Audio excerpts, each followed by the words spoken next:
There's a city that doesn't make sense. A city built on water where cities shouldn't exist. A city with no farmland, no natural resources, no army to speak of. A city that, by all logic, should have been conquered and forgotten centuries ago. But instead, this impossible city became the richest place on Earth for 500 years. It didn't just survive. It dominated global trade.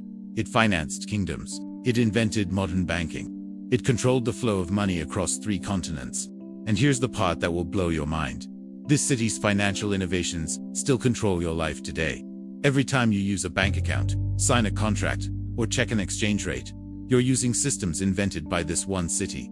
The city is Venice, and what it created was far more powerful than any empire built on swords. This is the story of how a swamp became a superpower, how merchants became more powerful than kings, and how money, not armies, became the ultimate weapon. Stay with me, because by the end of this, you'll understand why Venice might be the most important city in financial history. Part 1. The year is 697 AD. The Roman Empire has collapsed. Barbarian tribes are sweeping across Europe, burning cities, destroying civilization. Refugees flee from the mainland, desperate for safety. And they find it in the most unlikely place, a cluster of muddy islands in a lagoon. No one wants these islands. They're worthless, just marsh and mosquitoes. But that's exactly why they're perfect. These refugees start building, not on solid ground, but on wooden stakes driven into the mud. They're literally creating land where there is none. House by house, bridge by bridge, they construct a city that floats. This is the birth of Venice. But here's the problem. You can't farm in a lagoon. You can't mine. You can't do any of the things normal cities do to survive. Venice has nothing. Nothing except one thing: location. Venice sits at the perfect intersection. To the west, Europe. To the east, the Byzantine Empire. To the south, the Mediterranean Sea connecting to Africa and the Middle East. Venice is the bridge between worlds. And the Venetians realized something brilliant. If you can't produce anything, become the middleman. Control the trade routes. Take a cut from everything that passes through. By the year 1000, Venetian merchants are everywhere. They're in Constantinople buying silk. They're in Alexandria buying spices. They're in Europe selling both at massive markups. They don't make the goods, they just move them. And they get rich doing it. But moving goods requires ships. Ships require money. A lot of money. And this is where Venice makes its first revolutionary innovation. In most medieval cities, if you want to fund a trading voyage, you borrow money from a wealthy lord. If the voyage fails, you're ruined. If it succeeds, the lord takes most of the profit. It's a terrible system. Venice invents something different: the colleganza. Here's how it works. A merchant with no money partners with an investor with capital. They split the risk and the reward. The investor puts up 2/3 of the money. The merchant puts up 1/3 and does the actual work. When the voyage returns, profits are split. If it fails, both lose, but not everything. This is one of the first forms of venture capital. It spreads risk. It allows poor but talented merchants to become traders. It creates a system where merit matters more than birth. And it makes Venice explode with wealth. By 1200, Venice has 200,000 people. It's one of the largest cities in Europe. Its merchant fleet is unmatched. Venetian traders operate in every major port from London to Cairo. But wealth creates enemies. And Venice's enemies are about to force it to invent something even more revolutionary: modern banking. Part 2. The year is 1171. The Byzantine Empire, Venice's biggest trading partner, just confiscated all Venetian property in Constantinople. Millions of ducats worth of wealth, gone overnight. Venetian merchants are ruined. The city faces bankruptcy. Riots break out. The government is desperate. And here's what they do. Something that had never been done before. They force wealthy Venetians to loan money to the government. Not as charity, but as a mandatory loan with 5% annual interest. This loan is called a prestiti. But here's the genius part. These loans are tradable. You can sell your government debt to someone else. There's a secondary market. The price fluctuates based on supply and demand. Venice has just invented the government bond market. Think about what this means. Before this, if a government needed money, they either taxed people or seized property. Both create resentment. Both have limits. But with bonds, the government can raise huge amounts of money voluntarily. Investors buy bonds because they want the interest. The government gets funding without destroying its economy. And a financial market emerges where people trade debt. This system becomes the foundation of Venice's power. Throughout the 1200s and 1300s, Whenever Venice needs to fund a war, build ships, or finance trade, they issue bonds. The richest Venetians buy them, not because they're forced to, but because it's a good investment. Venice is transforming from a city into something else entirely. It's becoming a financial machine, where money flows, multiplies, and creates more money. But the real revolution is about to happen. Because in 1340, Venice faces another crisis. And this crisis will birth the world's first true banks. Here's the problem. Venice's government keeps needing money. They keep issuing bonds. But now they're so deep in debt that bond prices are crashing. Nobody trusts the government to pay back. Enter the private banks. Wealthy Venetian families start opening banks along the Rialto Bridge. These aren't just money changers. They're doing something new. They're accepting deposits from people and paying interest. They're making loans to merchants. They're facilitating payments between traders. And here's where it gets revolutionary. They're creating credit. Let me explain how powerful this is. Before banks, if you wanted to buy 10,000 ducats worth of silk, you needed 10,000 ducats in physical gold. You had to transport that gold, risking theft and loss. But with Venetian banks, you just write a letter, a bill of exchange. You deposit money in Venice, travel to Constantinople, and withdraw it there through the banking network. No gold transported. No risk. Even better, the bank doesn't need to have all the gold in their vault. Because not everyone withdraws at once. Banks can lend out more money than they actually hold. They're creating money from thin air through the miracle of fractional reserve banking. This is explosive. Suddenly, there's more money in the economy than there is gold. Trade expands. More merchants can participate. Venice's economy grows at an unprecedented rate. But with this power comes danger. Because fractional reserve banking has a fatal flaw. It only works if people trust the system. The moment people panic and everyone tries to withdraw at once, the banks collapse. And in 1374, that's exactly what happens. Part 3, the war with Genoa, has been brutal. Venice is bleeding money. Rumors spread that the banks are in trouble. And then it happens. A bank run. Depositors flood the Rialto, demanding their money. The first banks pay out, but soon they run out of gold. They close their doors. Panic spreads. More banks collapse. The entire Venetian banking system is on the verge of total destruction. And here's where Venice does something that will echo through financial history forever. The government intervenes. The Venetian Senate passes emergency legislation. They guaranteed bank deposits up to a certain amount. They provide liquidity to solvent banks. They let insolvent banks fail, but in an orderly way that doesn't cause systemic collapse. This is the first modern bank bailout, the first time a government steps in to save a financial system from its own excesses. And it works. The panic subsides. Trust returns. The banking system survives. But Venice has learned a lesson. Finance needs regulation. From this point forward, banks must register with the state. They must maintain minimum capital reserves. They must submit to audits. Banking becomes a regulated industry. This might seem like common sense now, but in 1374, it's revolutionary. Most governments don't regulate banks. They don't bail them out. They just let them collapse and accept the economic chaos. Venice is different. Venice understands that banking isn't just about private profit. It's infrastructure. It's the circulatory system of the economy. And just like you maintain roads and bridges, you must maintain the banking system. Throughout the 1400s, this regulated, stable banking system gives Venice an enormous advantage. While other cities suffer banking crises every few years, Venice has financial stability. This stability attracts more merchants, more capital, more trade. Venice becomes the financial center of the world. If you're a king in France needing to fund a war, you borrow from Venetian banks. If you're a merchant in Cairo needing credit, you use Venetian letters of credit. If you're a trader anywhere in the Mediterranean, you keep your savings in Venice. The city has achieved something remarkable. It has become more valuable as a bank than as a trading port. The goods flowing through Venice matter less than the money flowing through it. But Venice's greatest innovation is still to come. Because in the late 1400s, Venice invents something so powerful, so transformative, that it will eventually destroy Venice itself. They invent the corporation. Part for a Venetian merchant has a problem. He wants to fund a massive trading expedition to the East Indies. It will take 3 years, require multiple ships, and cost a fortune. No single investor can fund it. Even a partnership of a few investors is too risky. So he does something radical. He splits the investment into shares. Hundreds of small shares. Anyone can buy in. Poor merchants, wealthy nobles, even widows looking for safe returns.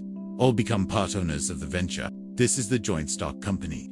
And it changes everything. Before this, large projects required a king or an extremely wealthy individual.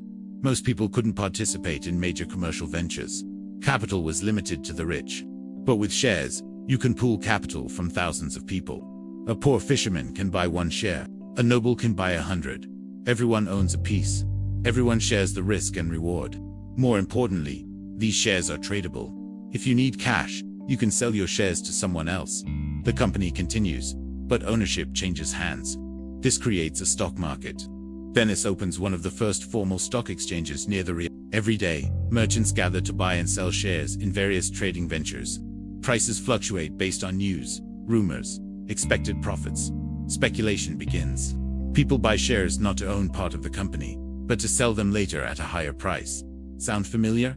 This is the origin of Wall Street, of the London Stock Exchange, of every stock market in the world. But here's the dark side. With speculation comes manipulation. Rich merchants start spreading false rumors to move prices. They buy up shares to create artificial scarcity, then dump them at inflated prices. The first insider trading scandals emerge. Venice tries to regulate this. They pass laws against market manipulation. They require disclosure of certain information. But the problem is fundamental. Once you create financial markets, you create opportunities for fraud. And Venice is about to discover an even bigger problem with their financial innovation. It's too easy to copy. Throughout the 1500s, other cities start adopting Venetian financial techniques. Amsterdam opens banks. London creates stock companies.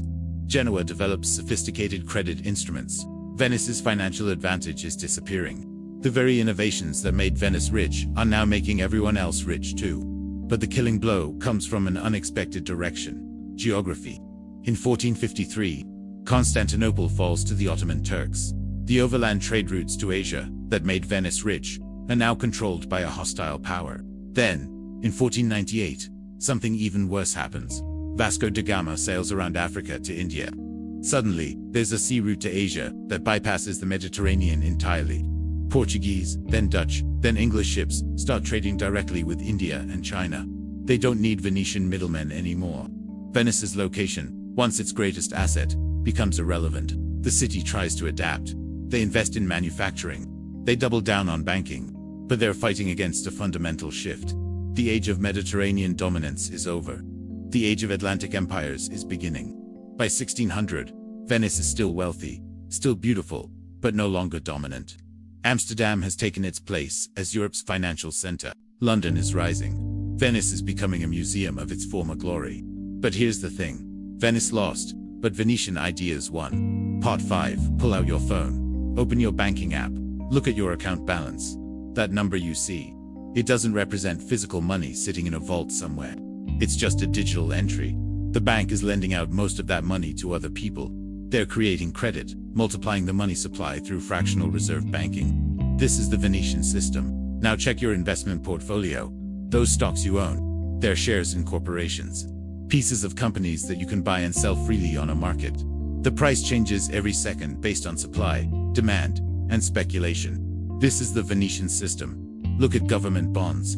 Tradable debt issued by governments to fund their operations. A secondary market where people buy and sell government promises to pay. This is the Venetian system. Every major financial structure in the modern world was pioneered in Venice between 1100 and 1600. Banking, government bonds, stock markets, corporations, credit systems, financial regulation, even bank bailouts. Venice didn't just participate in the financial revolution. Venice was the financial revolution. But here's what's haunting. Venice also showed us the dangers of these systems.